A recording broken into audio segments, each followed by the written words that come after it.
Irmãos, nós estamos estudando aí um pouquinho sobre o mediador, sobre Cristo. E começamos, semana passada, respondendo aí um pouquinho sobre por que precisamos de um mediador. E nós vimos que recebemos aí uma herança dos nossos pais, dos nossos primeiros pais, que é justamente o que nos conduz ao fútil procedimento que o texto inicialmente lido aqui pelo Roberto apresenta. E como herança recebida de Adão, então nós chegamos à seguinte situação, recordando aí a nossa situação. Então o homem foi criado por Deus, reto, porém não permaneceu no estado em que foi criado. Usou do seu livre-arbítrio e escolheu conhecer aquilo que ele não conhecia. A partir desse momento ele passa a ser então conhecedor do bem e do mal, e agora essa é a nossa realidade.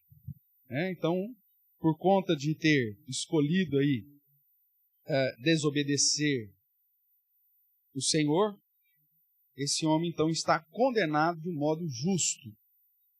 Não só esse homem.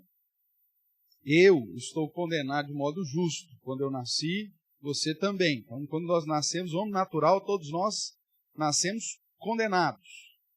E de uma maneira justa. Não, eu não fiz nada. Você recebeu esse legado. Você recebeu essa herança. E, sendo muito sincero, nós sabemos que, mesmo que não houvesse o pecado de Adão nos condenando, a nossa própria vida demonstra que as nossas atitudes já por si só seriam suficientes para a nossa condenação. Não confiamos, não nos entregamos a Deus. Aproveitando aí um dos textos que o diácono Roberto também trouxe, a passagem do jovem rico, que na verdade diz que desde a sua juventude guardava toda a lei. Tem muita gente que pega aquele texto e fala, está a prova aqui que a salvação é pelas obras. Jesus olhou para ele e disse assim, se você fizer tudo isso, você vai para o céu. Se você vender e for dar aos pobres, você vai para o céu. O questionamento era esse. Mas na verdade o último versículo aponta que Jesus não está mudando as regras do jogo. E tem gente que dá graças a Deus por isso, porque ele não tem que vender nada, dá para os pobres. Mas o que Jesus está, na verdade, fazendo é desmascarando o coração daquele homem, porque ele se considerava justo diante de Deus. Quando Jesus pergunta para ele, você conhece os 10 mandamentos? O que ele fala?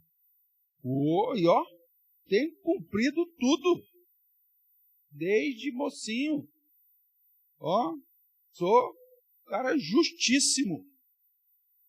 Aí Jesus, na verdade, para mostrar para ele que ele não era nada, não tinha justiça nenhuma nele, fala, então uma coisa te falta. Vende tudo que tens, dá aos pobres e segue. Aí ele se entristece. O que Jesus fez com ele foi simplesmente mostrar, já que você conhece os mandamentos, qual é o primeiro mandamento? Amar a Deus acima? E ele ficou triste porque ele era rico. Quem que ele estava amando mais? Pronto. Então Jesus está mostrando para ele, meu amigo, você não guarda nem o primeiro mandamento. Viu? Você que fala aí, não, eu tenho que guardar desde a minha mocidade, eu sou um cara justo, eu sou um cara maravilhoso, eu tenho direito, eu tenho... mereço o céu. E aí não só o céu, a parte VIP do céu. Porque eu sou o cara bom demais. Jesus fala, você não guarda nem o primeiro. De amar a Deus acima de todas as coisas. Você ama mais a sua riqueza, você ama mais a sua propriedade, você ama mais... o seu coração é cheio de ídolos, vai dizer os profetas. Você coloca tudo em primeiro lugar. Então, irmãos, mesmo que não tivesse a condenação que nós recebemos, herdamos de Adão e Eva, o fato de nascermos como conhecedor do bem e do mal já nos conduziria a nos condenar por nós mesmos. Mas o fato é que a situação é que o legado ou a herança que recebemos de Adão foi a condenação, e todos, sem exceção, nascem condenados. Esse é o grande diferencial que o entendimento das Escrituras nos traz, e que derruba, basicamente, né, todas as outras religiões que colocam a salvação por fruto e mérito humano. Qualquer religião que coloca a possibilidade de você, por você mesmo, alcançar ou merecer a salvação, já é descartada pelo simples fato da realidade da nossa vida em amar todas as coisas ao invés de amar ao Senhor. Como diz Paulo em Romanos capítulo 1, verso 25, né? De ter mudado a verdade de Deus em mentira, passando a adorar a criatura, adorar e servir a criatura, ao invés do Criador, qual é bendito eternamente. Amém. Então, a nossa realidade é essa, de condenação. Nós vimos, então, que a nossa dívida com Deus, ou a sua dívida, esse homem, né, com Deus, não permite sair do estado de condenação por si só. Ele não consegue suprir, pagar essa dívida, né, esse escrito de dívida que pesa contra nós, como o apóstolo Paulo vai dizer lá em Colossenses. Esse escrito de dívida, a caderneta de dívida que nós temos com Deus, é impossível quitá-la, é impossível pagar. Então, todas as religiões, como eu vou repetir, todas as religiões que colocam no mérito humano ou na ação do próprio homem a solução para a sua realidade espiritual, é uma religião mentirosa, porque despreza o princípio principal, básico da nossa necessidade de um mediador, que é aquilo que o sino de Dort coloca como primeiro ponto, né, chamada tulipe, ou 5 pontos calvinistas, como ficou conhecido, que é a depravação total. A depravação total. Todos nós nascemos condenados com a influência do pecado sobre nós e com os efeitos do pecado sobre a nossa mente. Os efeitos noéticos do pecado que conduzem, inclusive, a não compreender muito bem aquilo que de fato Deus é e aquilo que de fato Deus deseja de cada um de nós. É por isso que, às vezes, as pessoas, na tentativa, né, de formular as suas próprias filosofias, os seus próprios pensamentos, o seu modo de jeitão de viver, procuram solução aonde não tem solução, em si próprio. Né? E a gente tem a tendência, como nós vimos na aula passada, né, de sempre transmitir a nossa culpa, de também observar a nossa justiça, entre aspas, nos comparando mutuamente. Né? E aí a gente sempre escolhe assim, gente pior do que nós para a gente se comparar. Né? Fica mais fácil, né, Edmar? Lógico. Aí eu vou me comparar. Obrigado, Sam. Eu vou me comparar com quem é pior do que eu. Né? Então, dentro do padrão de comparação, a cabeça da minha lista, Hitler. Eu sou muito melhor que esse cara. E ele sim merece o inferno, eu não. Né? Aí você vai lá, a Cuca, quem gostava do sítio do Pica-Pau Amarelo. Só filho, ou seja lá quem for agora, né? Hoje em dia eu não sei mais quem que esse menino anda assiste. Mas eu sempre vou comparar com gente ruim. Eu vou nivelar por baixo. Eu vou pegar aquele meu vizinho complicado, aquele meu cunhado, aquela minha prima, né? E vou falando, não, então, eu estou bonito na fita. Oi, comparado com o outro, não é assim? Só que o que Deus fala é assim, você tem que se comparar com o próprio Deus. O padrão é esse. E esse padrão de Deus, irmãos, nunca diminui. O padrão de Deus é imutável. O próprio texto que o Diácono Roberto leu também, né, ele só mencionou, do verso 13 em diante, que trata da santidade, ele usa a declaração de Levítico, quando ele diz, sede santos, porque eu sou santo. Então, o padrão de Deus é o seguinte, ó, você tem que ser santo como eu sou. Aí mudou minha perspectiva de comparação. Eu posso atingir isso?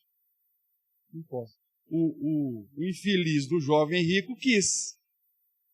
O infeliz do jovem rico chega lá e fala, não, mas eu guardo desde a minha mocidade.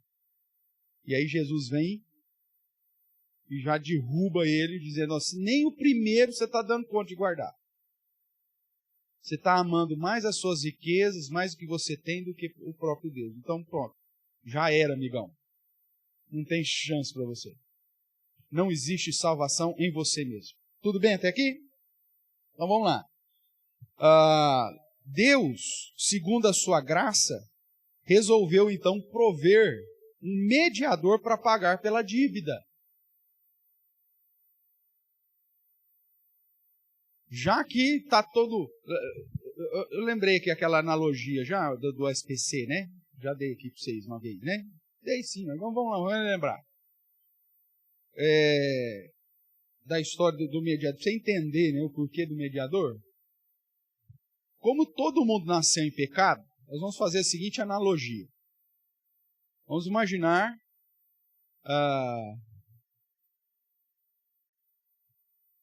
que eu tenho um comércio e todo mundo comprou de mim. Você lembrou, né? Que eu já falei. Vocês chegaram lá, pastor, que bom, o senhor tem aqui uma loja, tem de tudo, que maravilha, hein? O senhor, eu preciso disso, preciso daquilo, taraná, papapá. Pastor, pode marcar? Pode. A loja é grande, tem crediário próprio. Hã? Então tá bom. Só que aí você compra, marca, chega o dia de pagar, o que você faz? Você não paga, miserável. Você foi, gastou, comprou, e não pagou. Ok? Você assinou um contratinho lá na hora que você fez lá o seu crediário. Você foi lá no crediário, deu seu nome, CPF, periri, pororó, endereço, quanto ganhava, quanto deixou de ganhar, tarará, assinou lá, né? Ou então pôs o dedão lá. Ou seja, você fez lá o seu crediário, recebeu o crédito, não pagou. Tudo bem. Ninguém pagou. Olha que coisa. Aí eu, como dono do negócio, falo assim, puxa vida, o pessoal não pagou? Vou chegar, ô pessoal, pastor, não tem condição, essa dívida ficou impagada, não tem mais como pagar. Bem, no nosso contrato lá, quando você abriu o crediário, no nosso pacto ali, estava previsto que se você não pagasse, eu poderia te mandar para onde? Para o SPC. Tá? Ainda existe SPC? Será? Tem, hein? Será? Então eu te mandei lá, SPC, Serasa, porque estava na lei. Eu estou sendo injusto em mandar o seu nome lá para o Serasa, sujar o seu nome? Na verdade, quem sujou o nome foi quem? Você mesmo, que comprou e não pagou. Eu sou extremamente justo de colocar em prática aquilo que o seu contratinho lá do crediário previa. Se você não pagar, seu nome vai para o Serasa. Pronto, mandei seu nome para o Serasa. Está todo mundo no Serasa. Tudo bem? Aí eu estou lá.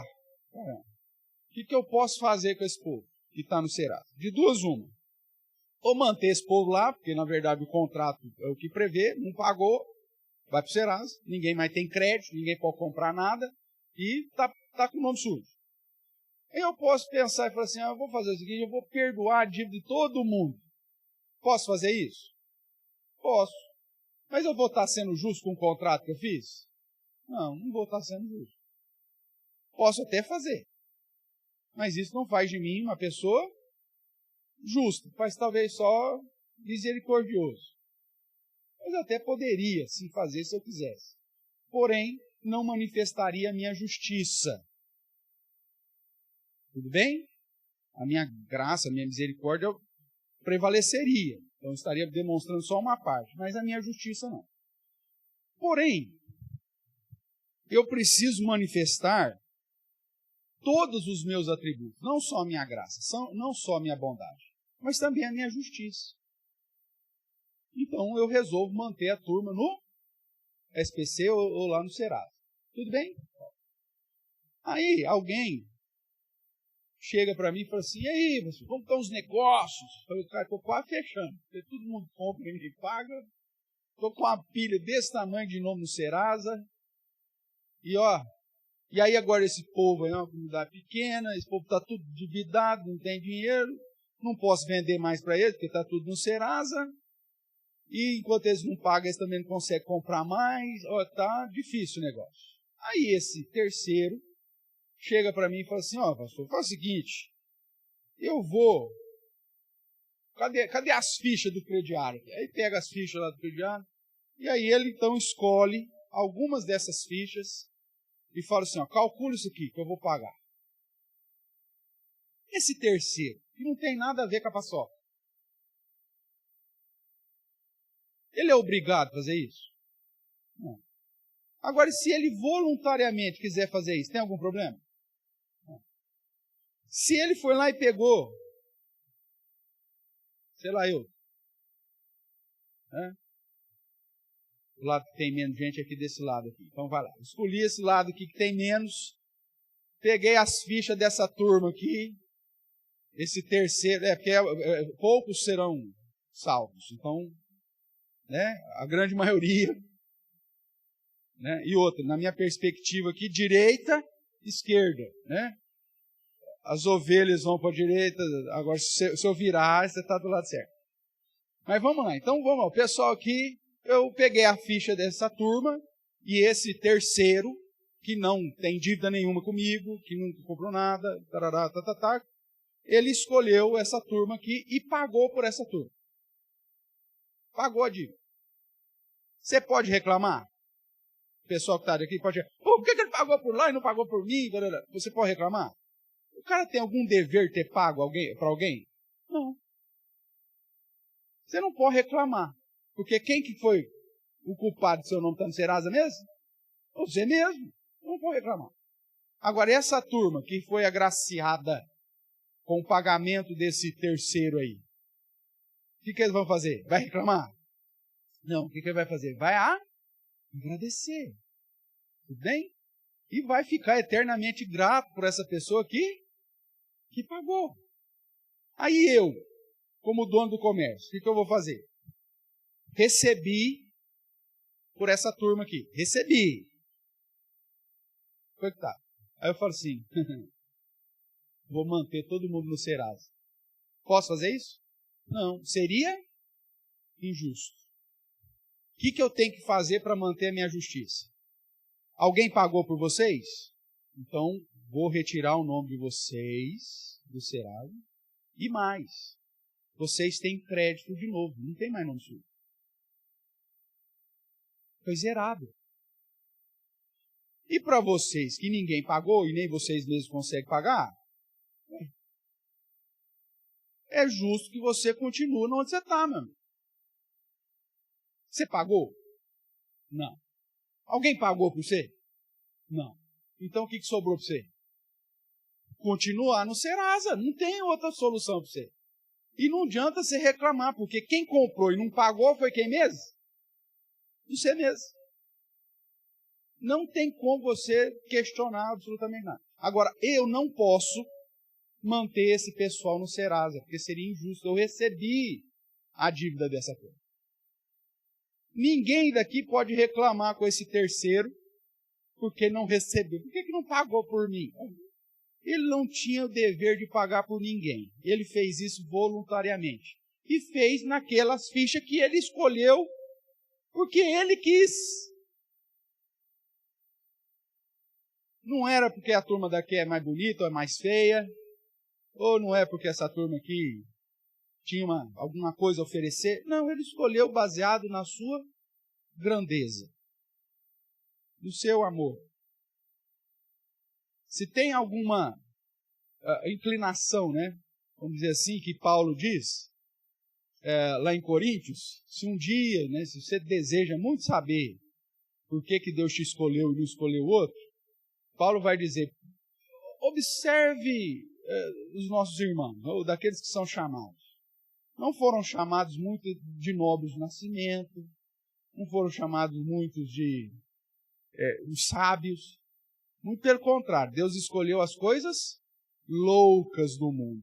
Deus escolheu os fracos. Deus escolheu os que não são.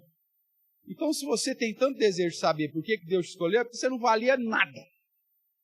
Foi justamente por isso. Você era o pior. Você era o mais fraco, você era o mais louco, você era o que não tinha nada para oferecer. Justamente para que a glória não seja sua, em hipótese alguma, mas a glória seja de Deus. Vamos ver esse texto? Abra lá então a sua Bíblia. Em 1 Coríntios.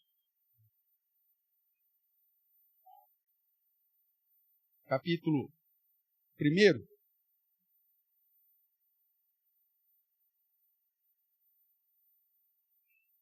Verso 26. Até o 31. Pessoal, nós vamos arranjar uma Bíblia para você, né, Zé? Eu não sei se tem lá na Junta Diaconal. Márcio, você está me ouvindo? Márcio, você está me ouvindo? Tá sem som lá na Junta Diaconal? Ah, por isso que eles estão jogando truco. Ah, vai. Tem Bíblia lá na Junta Diaconal? Não? Então tá bom. Só isso eu precisava saber. Então vou lá. 1 Coríntios, capítulo 1, verso 26 até o 31. Vamos ler juntos? Diz assim: Irmãos, reparai, pois, na vossa vocação, visto que não foram chamados muitos sábios, segundo a carne, nem muitos poderosos, nem muitos de nobre nascimento. Pelo contrário, Deus escolheu as coisas loucas do mundo para envergonhar os sábios. Escolheu as coisas fracas do mundo para envergonhar as fortes. Deus escolheu as coisas humildes do mundo e as desprezadas e aquelas que não são para reduzir a nada as que são, a fim de que ninguém se vanglorie na presença de Deus. Mas vós sois dele, em Cristo Jesus, o qual se nos tornou da parte de Deus sabedoria, justiça, santificação e redenção, para que, como está escrito, aquele que se gloria, glorie-se no Senhor. Irmãos, esse terceiro que pagou a dívida, não pagou a dívida para quem tinha algum merecimento. Por esse terceiro, para tirar o seu nome do SPC, não foi porque você era melhor do que da turma daqui. A ideia é que não tinha ninguém bom. Para que ninguém pudesse chegar diante de Deus e se vangloriar. Falar, eu fui só olhar para o turma daquela, né? Você dizer, não, eu fui só porque eu sou melhor que você. Não tem isso. Agora, trazendo aí a nossa analogia, né, para o entendimento bíblico, então, uma vez que nós recebemos a herança de Adão, todos nós estávamos em dívida. Todos. Condenados. O SPC, o Serasa aqui, é o que mesmo, na analogia? O inferno. Tudo bem? A sua dívida, que você comprou não pagou, e o que você recebeu de herança, são os seus pecados. O dono do comércio é o próprio Deus, que justamente enviou para o SPC, que é a condenação. O seu nome está lá. Esse terceiro, que não tem nada a ver, que não tem dívida com você, é o próprio Deus, mas encarnado na pessoa de Cristo. Por isso que é uma pessoa distinta. Ao mesmo tempo sendo o único Deus. Mas é o próprio Deus encarnado, Jesus, o terceiro, que veio e pagou. Ele não perdoou as suas dívidas, ele pagou. Porque se ele tivesse simplesmente perdoado uma turma e não perdoado outra, ele poderia até fazê-lo, mas isso não seria justo. Não, ele veio e pagou. E aí, pelo fato dele ter pago, o próprio pai, que era quem foi confrontado pela dívida e pelo pecado, ele não podia mais manter essa turma no Serasa ou no inferno. Por quê? Porque já não tem mais dívida, foi pago. A postura justa de Deus, então, é retirar esse pessoal do SPC e dar, inclusive, o crédito para ele, que para nós é a vida eterna. Porque Cristo comprou, pagou, rasgou o escrito de dívida que era contra nós. Então, é essa a situação. E esses aqui agora podem se vangloriar porque foram pagos? Não, meu amigo. É graça. E aí o que você vai fazer da sua vida uma vez que você foi alcançado por essa graça? Que Deus abriu o teu entendimento, você entendeu que Cristo pagou um alto preço pelos seus pecados. Algo que você não pode nem imaginar, né? Não tem como calcular qual que era a nossa dívida. Tem como você saber quanto você devia? Não, é um negócio absurdo. O que essa pessoa vai fazer agora da vida dela, uma vez que foi retirada lá do SPC? O que se espera de um cara que foi alcançado com essa graça de que alguém que não tinha obrigação nenhuma pagou a maior dívida de todas? O que esse cara vai fazer? Ele vai viver para esse cara em gratidão e vai servir esse cara com prazer, com alegria, ou não? Ou ele vai falar assim, obrigadão, cara, vou viver a minha vida e vou continuar gastando agora. Vou me endividar de novo.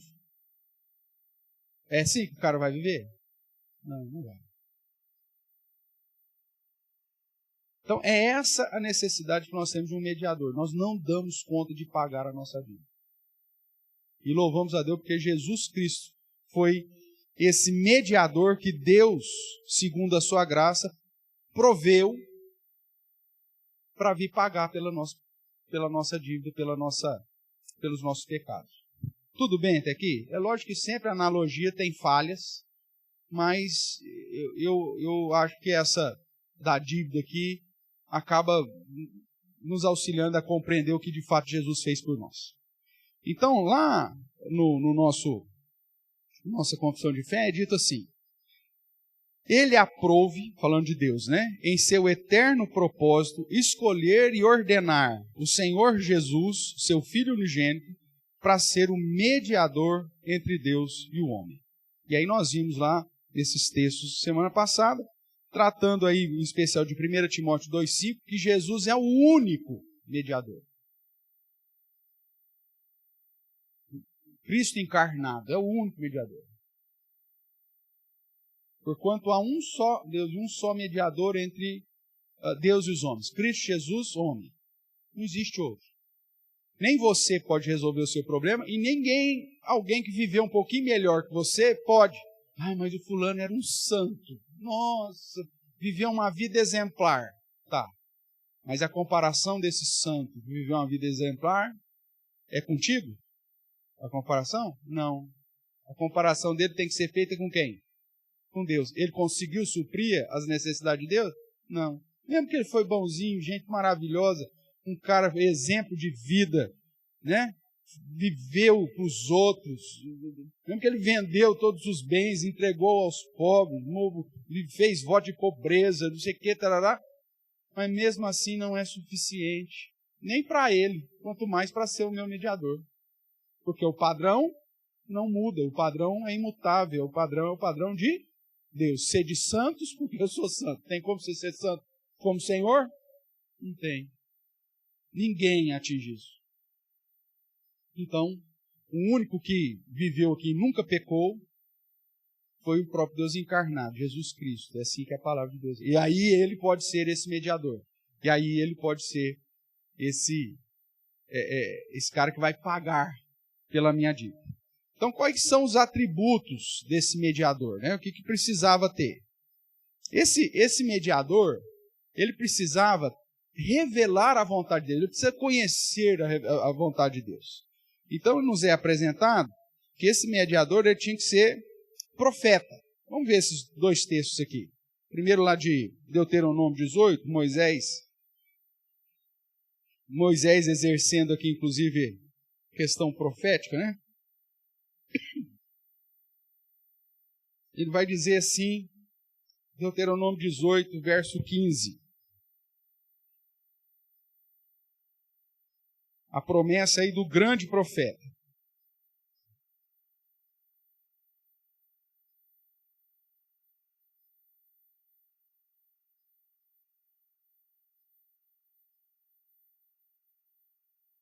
Eu vou ler aqui um pouquinho mais, tá?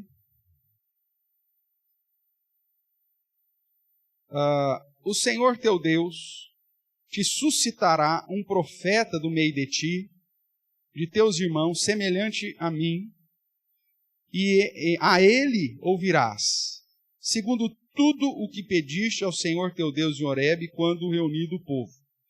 Não ouvirei mais a voz do Senhor meu Deus, nem mais verei este grande fogo, para que não morra.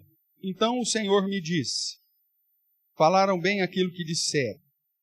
Suscitar-lhes-ei um profeta do meio dos seus irmãos, semelhante a ti, em cuja boca porei as minhas palavras, e ele lhes falará tudo o que eu lhe ordenar. Então nós vemos que dentro da revelação de Deus e do progresso dessa revelação, é apresentado que o nosso mediador, ele exerceria uma função de profeta, para nos ensinar tudo aquilo que Deus quer, para nos ensinar tudo aquilo que Deus exige de nós. Então, dentro das características, né? Deixa eu voltar aqui. Dos atributos que eu chamei aqui do mediador, o primeiro atributo que ele tinha que cumprir era a função de profeta, de vir e anunciar as verdades de Deus e aquilo que Deus quer para todos nós. Quando você vai lá para Atos capítulo 3, você tem aqui a pregação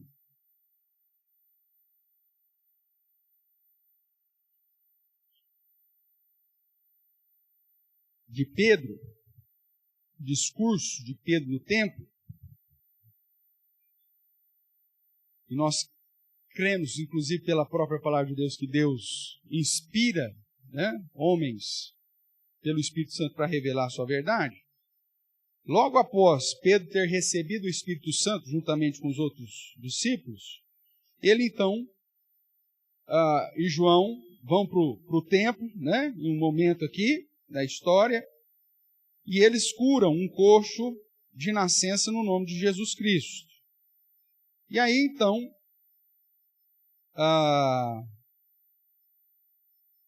todo mundo começou, o que está acontecendo, aquela coisa toda, e aí você tem um registro do discurso de Pedro do templo, no capítulo 3, a partir do verso 11. E aí então, Pedro vai tratar de tudo aquilo que tinha que falar a respeito de Jesus. Eu vou ler a partir aí do 17, para que você entenda. Ainda Pedro falando, né?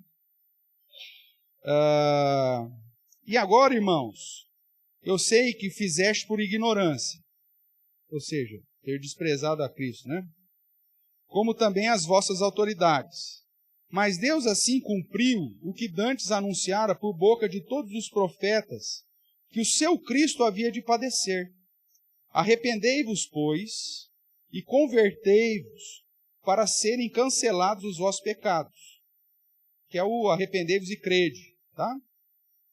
A fim de que da presença do Senhor venham tempos de refrigério, e que envie ele o Cristo que já vos foi designado, Jesus. Então ele já apresenta Jesus como Cristo ou o Messias, ao qual é necessário que o céu receba até os tempos da restauração de todas as coisas, de que Deus falou por boca dos seus santos profetas desde a antiguidade. Disse, na verdade, Moisés: o Senhor Deus vos suscitará dentre vossos irmãos um profeta semelhante a mim. A ele ouvireis, e tudo quanto vos disser. Acontecerá, então, que toda alma que não ouvir a esse profeta será exterminada do meio do povo. E aí ele vai tratar, mostrando que os demais profetas começaram a apresentar que o Messias exerceria, então, a função desse profeta que traria e ordenaria tudo aquilo que Deus quer. Dentro desse sermão de Pedro, quem é esse profeta? Jesus. Falou, Deus enviou Jesus para exercer a função desse profeta. Então, a própria Bíblia ela vai dizer que o Messias, ou que o mediador, Messias como ungido, ou Cristo, né? Messias hebraico, Cristo grego, é a mesma coisa. A ideia é que esse mediador, esse salvador, esse que pagaria, né? Então falar que Jesus é o Cristo, ou que Jesus é o Messias, aponta que ele cumpriria a função como profeta. Jesus nos conduziu, irmãos, à palavra de Deus? Sim. Hebreus, nós já estudamos isso, né? Vai dizer que nos últimos dias Deus tem nos falado através de quem? Do Filho, o qual constituiu, né, sobre todas as coisas. Ele é a expressão exata do ser de Deus. Então Jesus cumpre rigorosamente a função como profeta, reforçando que ele é o mediador, reforçando que ele é o Messias, reforçando que ele é o Cristo. Tudo bem? Dentro ainda dos atributos, ele tinha que exercer a função de sacerdote. O Messias precisava cumprir a função de sacerdote. Abra a sua Bíblia lá em Hebreus. E aqui, né, os menos avisados vão dizer assim, mas Jesus, ele nasceu dentro da linhagem de Davi, que era da tribo de Judá, ele não era da tribo de Levi. Como que ele poderia exercer a função sacerdotal? Nós já estudamos isso em outro momento, e vimos que antes da lei, antes de Deus instituir a lei de Moisés, havia um sacerdócio superior que já estava em vigor desde sempre, que é o sacerdócio da ordem de Melquisedeque, que vai aparecer lá em Gênesis 14. Né? Um cara que, segundo Hebreus, não tem genealogia, não tem mãe, não tem princípio de dias, nem fim de dias. E o cara apareceu lá, uma manifestação teofânica, né? Nós já estudamos isso também. E ele era rei e sacerdote do Deus Altíssimo. E aí, quando Abraão foi lá e lhe ofertou os dízimos das suas campanhas militares, eles, em adoração, o Melquisedeque trouxe o quê? Como elementos lá? Pão e vinho. Né? Aí você faz todo esse paralelismo, é fantástico na Bíblia. Né? E aí, quando nós chegamos aqui em Hebreus, que já vai dar o fim da história para nós, ele vai dizer assim, vamos ler aí a partir do capítulo, verso 1. Porque todo sumo sacerdote, sendo tomado dentre os homens, é constituído nas coisas concernentes a Deus, a favor dos homens para oferecer tanto dons como sacrifício pelos pecados. E é capaz de condoer-se dos ignorantes e dos que erram, pois também ele mesmo está rodeado de fraquezas. E por essa razão deve oferecer sacrifício pelos pecados, tanto do povo como de si mesmo. Ou seja, o sacerdócio levítico é homem como a gente. E ele é tão pecador e miserável como qualquer outro. E por isso que o sacerdote levítico tinha que primeiro oferecer sacrifício pelos seus próprios pecados, para depois então oferecer pelo pecado do povo. Verso 4. Ninguém, pois, toma esta honra para si mesmo, senão quando chamado por Deus, como aconteceu com Arão. Aí o verso que eu quero chamar a atenção, né? 5 e 6. Assim também Cristo, a si mesmo, não se glorificou para se tornar sumo sacerdote, mas o glorificou aquele que lhe disse, tu és meu filho, eu hoje te gerei, como em outro lugar também diz, tu és sacerdote para sempre, segundo a ordem de Melquisedeque. Então veja, Jesus não é sacerdote ou sumo sacerdote do sacerdócio levítico, ou da lei de Moisés. Porque o período levítico termina quando Cristo cumpre rigorosamente a lei cerimonial. Mas o sacerdócio de Cristo é exercido segundo uma ordem, que o próprio texto de Hebreus mais à frente vai dizer que é uma ordem superior, que é desse sacerdote chamado Melquisedeque. Se você continuar aí caminhando um pouquinho, no capítulo 7, ele vai falar sobre esse Melquisedeque, e ele vai dizer assim, capítulo 7, verso 1 de Hebreus. Porque este Melquisedeque, rei de Salém, sacerdote do Deus Altíssimo, então ele era rei e sacerdote, que saiu ao encontro de Abraão, quando voltara da matança dos reis, e o abençoou, para o qual também Abraão separou o dízimo de tudo. Primeiramente se interpreta rei de justiça, né? Então, rei de Salém ou de Shalom, então rei de justiça, e também rei da paz. Então veja lá, primeiramente se interpreta rei de justiça, depois também é rei de Salém, ou seja, rei de paz. Porque Melquisedeque, o termo Melquisedeque é rei de justiça. Melec, no hebraico é rei, tá? Então, Melquisedeque, rei de justiça. E rei de Salém, Salém, de onde vem Jerusalém, que na verdade depois sai o Shalom, que é paz. Então, rei da paz. Essa é a interpretação que o próprio autor aí dos Hebreus está fazendo, provavelmente para os leitores, né, que não sabiam disso. Então, primeiramente se interpreta rei de justiça, depois também é rei de Salém, ou seja, rei de paz. Sem pai, sem mãe, sem genealogia, que não teve princípio de dias, nem fim de existência, entretanto feito o quê? Semelhante ao Filho de Deus. Este permanece sacerdote perpetuamente, eternamente, para todos sempre. Ok? Então veja, ele diz que esse Melquisedeque já é uma manifestação do Filho de Deus. E que esse sacerdócio é eterno.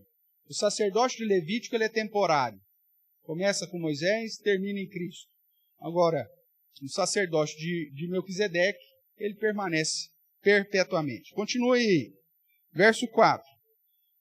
Considerai, pois, como era grande esse a quem Abraão, o patriarca, pagou o dízimo, tirando dos melhores despojos. Ora, que dentre os filhos de Levi recebe o sacerdócio, tem mandamento de recolher de acordo com a lei o dízimo do povo, ou seja, dos seus irmãos, embora tenham estes descendido de Abraão. Entretanto, aquele cuja genealogia não se inclui entre os que recebeu dízimos de Abraão e abençoou os que tinham as promessas. Evidentemente, é fora de qualquer dúvida que o inferior é abençoado pelo superior. Aliás, aqui são homens mortais os que recebem dízimo, falando do sacerdote levítico. Porém, ali, aquele de quem se testifica que vive, e por assim dizer, também Levi, que recebeu o dízimo, pagou-os na pessoa de Abraão, porque aquele ainda não tinha sido gerado por seu pai, quando Melquisedeque saiu ao encontro desse. Se, portanto, a perfeição houvera sido mediante o sacerdócio levítico, pois nele baseado o povo recebeu a lei, que necessidade haveria ainda de se levantasse outro sacerdote, segundo a ordem de Melquisedeque, e que não fosse contado segundo a ordem de Arão? Pois quando se muda o sacerdote, necessariamente há também mudança de lei. Porque aquele de quem são ditas essas coisas pertence a outra tribo, da qual ninguém prestou serviço ao altar. Pois é evidente que o nosso Senhor procedeu de Judá, a tribo da qual Moisés nunca atribuiu sacerdotes. E isto é ainda muito mais evidente quando a semelhança de Melquisedeque se levanta outro sacerdote, constituído não conforme a lei de mandamento carnal, mas segundo o poder da vida indissolúvel, porquanto se testifica, tu és sacerdote para sempre, segundo a ordem de Melquisedeque. Portanto, por um lado, se revoga a anterior ordenança, por causa da sua fraqueza e inutilidade. Ou seja, a lei cerimonial não consegue salvar ninguém, né? Pois a lei nunca aperfeiçoou coisa alguma. E por outro lado, se introduz esperança superior pela qual nos chegamos a Deus. É visto que não é sem prestar juramento, por aqueles sem juramento são feitos sacerdotes, mas esse com juramento por aquele que disse, o Senhor jurou e não se arrepende, ou não se arrependerá, tu és sacerdote para sempre. Por isso mesmo, quem está escrito aí? Jesus se tem tornado fiador ou mediador de superior aliança.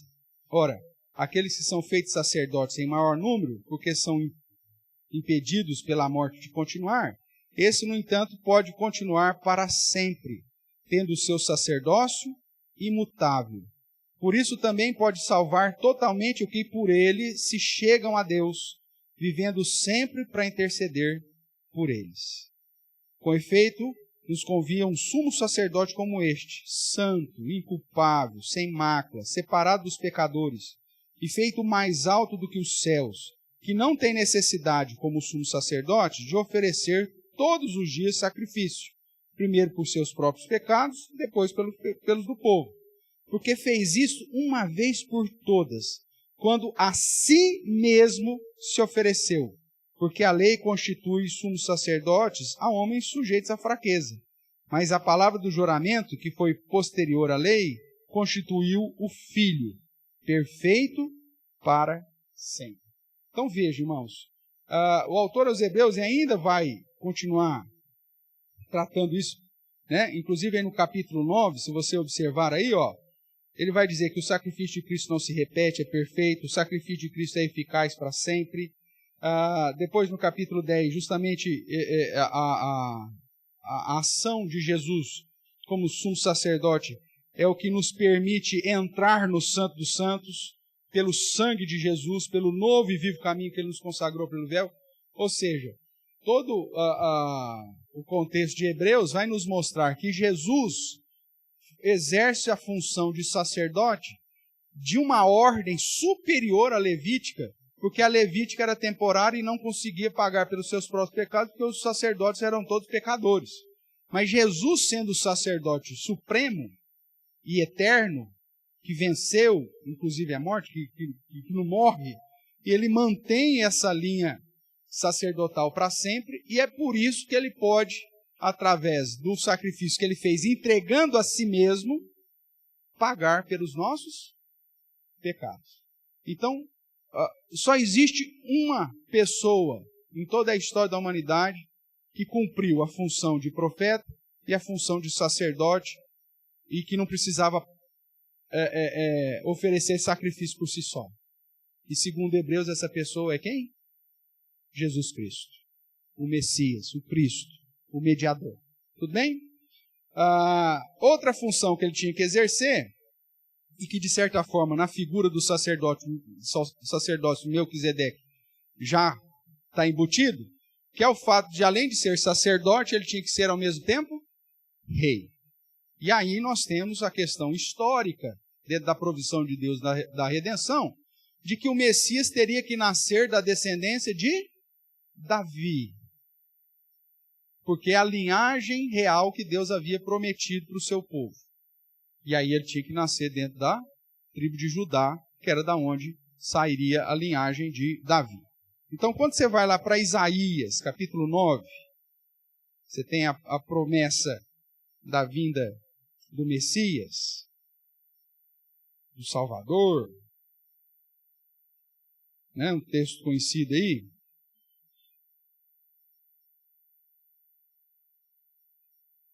Nós temos nessa profecia a revelação do Messias como aquele que vai exercer o governo. Então ele está falando aqui características, inclusive, de onde Jesus exerceria o seu ministério, ele como a grande luz, né? A Galiléia dos gentios, a questão lá de Nazaré, ou seja, da terra desprezível de Naftali, de Zebulon e tudo mais. E aí, dentro dessas características, então, do Messias, que é apresentado aqui, lá no verso 6, ele diz assim: porque um menino nos nasceu, um filho se nos deu. O governo. Já aponta para a ideia da questão da autoridade. O governo está sobre os seus ombros. E o seu nome será Maravilhoso Conselheiro, Deus Forte, Pai da Eternidade, Príncipe da Paz. Para que se aumente o quê? O seu governo, e venha a paz sem fim sobre o trono de Davi e sobre o seu reino, para o estabelecer e o firmar mediante o juízo e a justiça desde agora e para sempre. Então o Messias, ele vem também para exercer a função de rei e estabelecer um reino eterno, um reino para sempre. E é nesse sentido que o ministério terreno de Jesus vai dizer, olha, o reino de Deus é chegado. O Evangelho de Mateus, inteirinho, o Evangelho de Mateus tem como objetivo apresentar o Messias como o rei prometido. Como aquele que tem toda a autoridade e que recebe agora toda a autoridade no céu e na terra. É assim que termina Mateus. E que fala a respeito do reino, que fala das parábolas do reino, que o reino de Deus é semelhante, ou como também vai dizer Lucas 17, né? Que esse reino não é visível, não é de visível aparência, mas é um reino que vai alcançar todos os povos, todas as tribos, todas as nações. Então o Messias precisava ser também, ou exercer a função de rei. O Salmo 2, que é um salmo messiânico, uma olhadinha lá no Salmo número 2.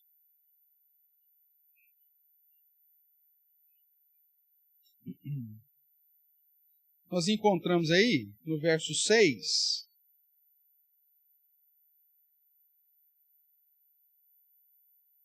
vamos ler o 6 e o 7, né? Eu, porém, constituí o quê?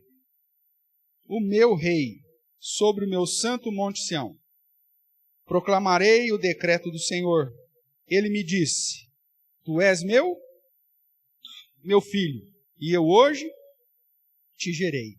Pede-me, e eu te darei as nações por herança, e as extremidades da terra por tua possessão. Veja, um salmo que diz que Deus estabeleceria, então, portanto, o seu rei, e a respeito desse rei que ele está estabelecendo, ele mesmo diria, este é o meu filho que gerei. Não é assim? Quando você vai lá para Mateus, no batismo de Jesus, né? E quando você vai para Hebreus, você vê justamente expressões que apontam para essa manifestação, inclusive, de Deus, né? Este é o meu filho amado em quem me comprazo.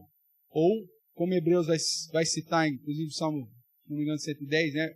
Tu és sacerdote para sempre, a ordem de Melquisedeque. Ou seja, nós vemos o próprio Deus estabelecendo o Messias na figura de rei e, ao mesmo tempo, chamando ele de meu filho. Tudo bem? Então, são profecias que apontam para a figura de Jesus Cristo como o único na existência capaz de suprir e cumprir com as exigências que o mediador tinha que ter. O mediador tinha que me ensinar sobre Deus, o mediador tinha que pagar pelos meus pecados, o mediador tinha que governar, tinha que ser o Senhor, o dono da minha vida. Jesus Cristo sintetiza tudo isso. Além disso, aí agora eu só vou pontuar, irmãos, nós temos que dentro dos atributos, ele precisava também ser juiz do mundo. E aí nós vemos, Paulo vai dizer isso lá em Atos 17, que ele vai voltar para julgar. A primeira vinda de Jesus, o próprio Cristo vai dizer isso, que ele não veio julgar, mas ele veio salvar. A primeira vinda de Jesus, ele vem como um mediador para pagar pelos nossos pecados. Só que, ao mesmo tempo, todo o Evangelho aponta para o fato que, quando Jesus voltar, ele voltará com glória, com poder, e que voltará para julgar todos. Mesmo que o julgamento já está pronto. Lá em João capítulo 3, do verso 19, vai dizer, o julgamento está pronto. O julgamento é este. A luz veio ao mundo, mas os homens amaram mais as trevas. O julgamento já está pronto. Mas mesmo assim, Jesus voltará para julgar o mundo. Então, a primeira vinda ele vem para salvar, mas a segunda vinda ele vem para julgar. Como rei estabelecido, cheio de glória, cheio de honra, é assim que, inclusive, Mateus vai apresentar no sermão escatológico. Tudo bem? Ele tinha que ser o cabeça, líder, né? E o salvador da igreja. E aí nós vemos que começa já a fazer uma distinção, que a obra desse mediador é uma obra já direcionada. Nós vamos tratar depois, quando formos falar de salvação, estamos falando sobre mediador, a figura daquele que nos salva. Depois nós vamos falar da obra dele, que é a salvação. Mas já adiantando um pouquinho, você vai ver, voltando aqui para a nossa analogia lá do Serasa e da minha loja, né? Existem algumas pessoas que dizem assim, Ó, esse terceiro que veio para pagar a dívida, que ele não tinha obrigação nenhuma, mas assim ele fez, na verdade, ele pagou por todo mundo. Ele chegou aí, pastor, aqui quer contar uns negócios. Ah, então, rapaz, todo mundo devendo, dá aqui as fichas, tudo. Pegou todas as fichas e pagou. E aí, depende de você requereu a quitação ou não. Para algumas pessoas é assim que funciona. Jesus pagou por todo mundo, e se você quiser, então você fala assim, ó, eu fiquei sabendo, pastor malandro, já recebeu o dinheiro e ficou quietinho. Mas alguém me contou que a minha dívida já foi paga, então, ó, me dá o crédito de novo. Então, vai depender de você. Quem não quiser, problema seu. Quem manda você for ser mané, não ficar sabendo que foi pago. Se você não quis, o problema estava pago. Mas se você não quis, o problema é seu. Tem gente que vai pensar dessa forma. Só que aí nós temos um problema ético. Porque na analogia, quem que é o dono do comércio? É Deus. E aí, se eu recebi pela dívida de todo mundo, o que eu tenho que fazer? Eu posso deixar alguém lá no Serasa? Não, é minha obrigação moral, ética, como justo e santo que sou, de tirar todo mundo do Serasa e todo mundo vai para o céu. Não tem como fazer, porque se foi pago a dívida de todo mundo, eu não posso manter mais ninguém na relação dos devedores. Então, para aqueles que pensam que Jesus pagou por todas as pessoas do mundo, e que as pessoas é que vão requerer ou não o fato de ter a dívida quitada, acabam jogando um problema ético na pessoa de Deus. Porque aí Deus foi, no mínimo, espertalhão, né? Porque ele recebeu, mas não aplicou. Deus faria um negócio desse? Não. Então aí nós vamos começar a ver que a obra desse mediador, ela foi específica. Deus não deu troco do sangue de Cristo. Presta atenção no que eu estou falando. Imagine a situação, pagou por todo mundo, mas alguém não quis. Aí Deus fala assim, então devolve umas gotas de sangue para você aqui, porque essa turma não quis. Não tem troco, meu amigo. O sacrifício de Cristo ele foi rigorosamente cumprido e Jesus não pagou nada mais, nada menos do que realmente era devido. E mesmo que o homem não aceite, Deus não vai dar troco para Jesus, não tem como. Se você não tem dívida, não adianta você falar, eu quero ficar com dívida, eu gosto de ser endividado. Não tem como. Não tem mais dívida para você, foi rasgada a duplicata, meu Deus do céu. Mas você não cola a duplicata, eu quero ficar devendo. Não, mesmo que se você quiser, não tem jeito. Tudo bem? Então, se existe, e a Bíblia diz claramente, que existe pessoas que ainda estão com a duplicata valendo, então alguém não pagou por eles. Porque se tivesse sido pago, o escrito de dívida teria sido rasgado. É isso que Paulo diz. A duplicata tinha sido triturada. Naqueles, como chama aquelas maquininhas lá? Mano? Triturador. Olha aí que coisa, nome fantástico, uma criatividade imensa. Porque o que o triturador faz? Ele tritura. Olha aí. Né? E aí a duplicata passou lá e foi triturada. Não tem mais como. Então não depende de você querer ou não querer. O fato é se foi pago ou se não foi pago. Então quando diz que o Messias tinha que ser o cabeça, o salvador da igreja, ele aponta para um grupo específico. Para aqueles que ele pagou, esse foi salvo, não tem como. Veja o que diz Mateus, capítulo 1, verso 21. Já na promessa aqui do nascimento do Messias.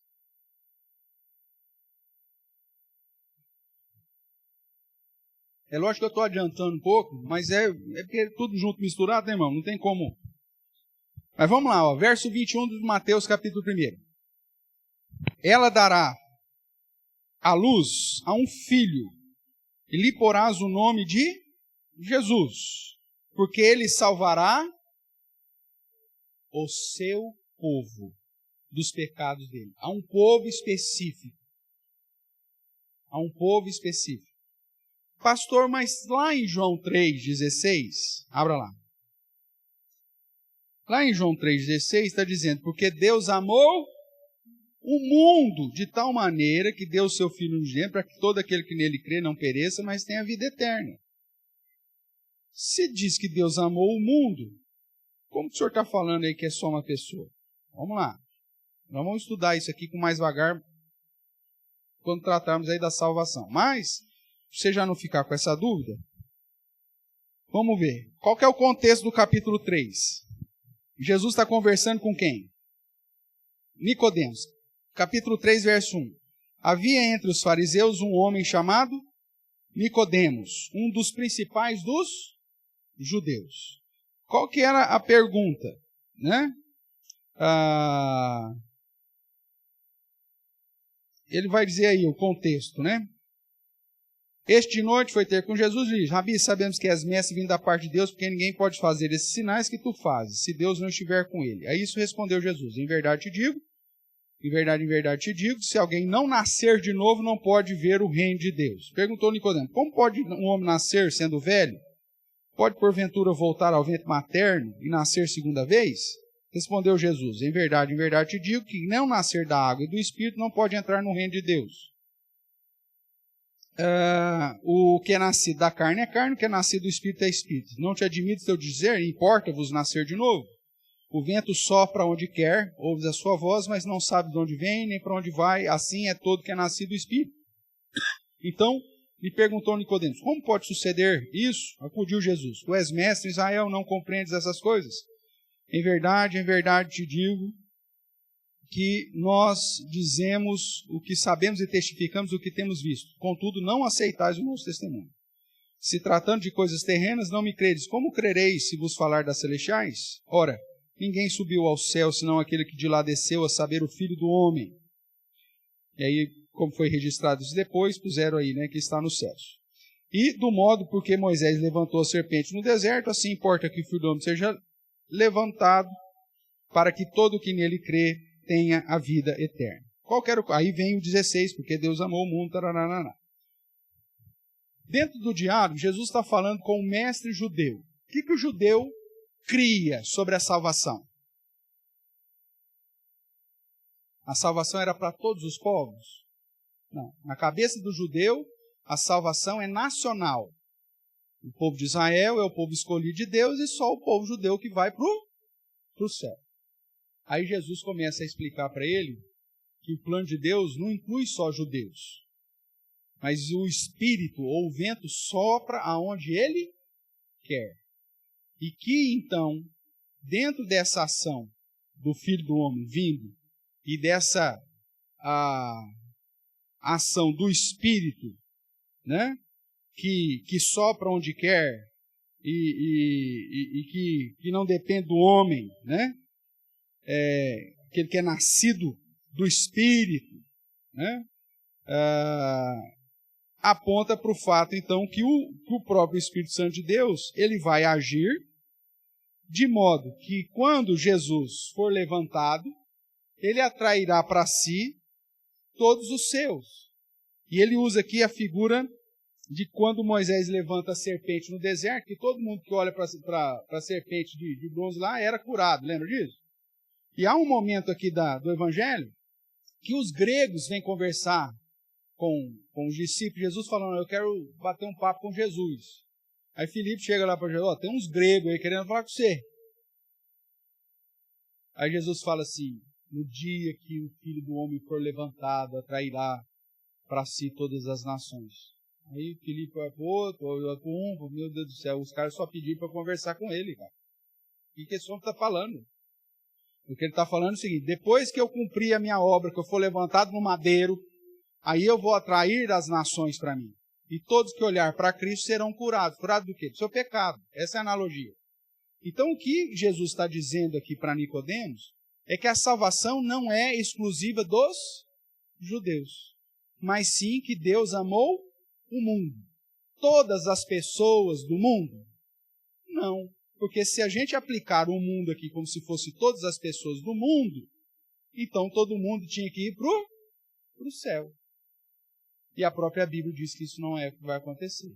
Que no dia do juízo o Senhor vai separar, né? Bode das ovelhas, vai dizer para um: vinde bendito do meu Pai para o reino que está preparado mesmo antes da fundação do mundo. E os outros ele vai dizer: apartai-vos de mim. Lembra disso? Então a própria Bíblia diz que haverá gente que será salva e outros não. Então, se eu aplicar aqui João 3,16 como sendo indistintamente para todas as pessoas do mundo, eu crio um conflito da própria Bíblia. A Bíblia não ensina isso, mas ensina que haverá representantes de todos os povos, línguas e nações. E é nesse sentido que Jesus diz para Nicodemo: Nicodemo, não é só judeu, meu amigo. Deus amou todas as nações. Deus vai chamar, porque o vento sopra onde quer, e aquele que é nascido do Espírito da água, esse será salvo, representante de todas as nações, do mundo inteiro.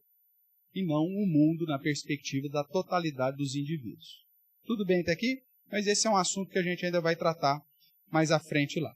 Então, irmãos, ele tinha que ser o cabeça da igreja, um grupo mais fechado e específico. Herdeiro de todas as coisas. Hebreus também vai dizer isso. E aí, para finalizar aqui, assim sendo, Deus deu a Jesus, desde toda a eternidade, um povo para ser sua semente.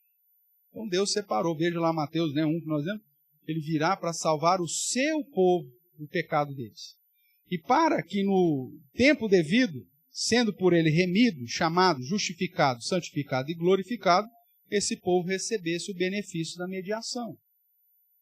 Então, todos precisam de mediador? Sim, todos. Mas esse mediador, ele vai realizar a sua obra especificamente para um povo que Deus separou para a sua própria glória, não segundo os méritos dessas pessoas, mas tão somente porque ele quis, baseado no seu amor, e para a glória ser somente dele. Tudo bem até aqui? O que eu quero que você guarde da aula de hoje? Jesus Cristo é o único que cumpre rigorosamente com todas as exigências para que alguém seja de fato o nosso mediador. Não existe outro. Ele cumpre as funções como profeta, como sacerdote, como rei. E todas as outras características que eram necessárias ao mediador, ao Messias ou ao Cristo. Não existe salvação fora do nome de Jesus. Existe salvação na igreja, como dizem os católicos? Não. A salvação está em Cristo. Não existe salvação fora de Jesus. Pedro vai dizer que importa que sejamos salvos em Cristo. Deus colocou esse nome acima de todos os nomes. Não existe salvação fora de Jesus. Nós vamos estudar isso também lá na salvação. Pensando nisso, como que as pessoas eram salvas no Antigo Testamento?